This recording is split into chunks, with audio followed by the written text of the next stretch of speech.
In 1992, the first text message was sent. Since then, cell phones and texting have become more and more accessible. Today, the average American sends and receives 94 text messages per day. This explosion of instant communication has led to strange developments in language use. We now see abbreviations, initialisms, omissions, replacing words with numbers, and overuse or lack of capital letters and punctuations. This has made many people, from parents to news sources, nervous about the state of our grammar. Which begs the question, does the use of these textees really have a negative impact on our grammar? A team of researchers in Amsterdam conducted an experiment to find the answer. To gather data and identify children who used the textees, researchers did three things.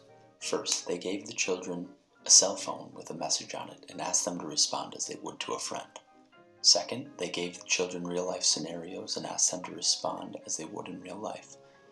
And third, they asked the children, with their parents' permission, to share 3 texts they had recently sent. These tasks enabled the researchers to see which children used textees and to what degree. After establishing textees users versus non-textees users, the researchers administered 2 tasks to the students to test for grammar ability. First, they participated in the Peabody Picture Vocabulary Test. In this test, the children has to choose which of the 4 pictures corresponds to a word said by the experimenter. In the second task, children were asked to repeat sentences. While this seems like it would be a better test for memory rather than grammar, to accurately repeat a sentence longer than one's word span, an individual must use their knowledge of the language to complete the task.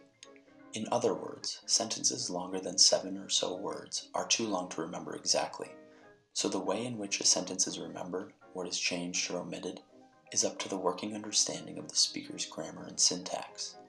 The researchers found that the kids who used more omissions while texting their friends showed a higher understanding of grammar during the sentence repetition task.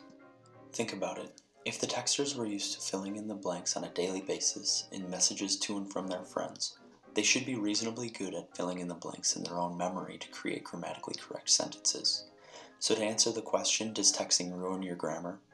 No. In fact, in some regards, it may make your grammar and language understanding better. We can't say so much about spelling, though.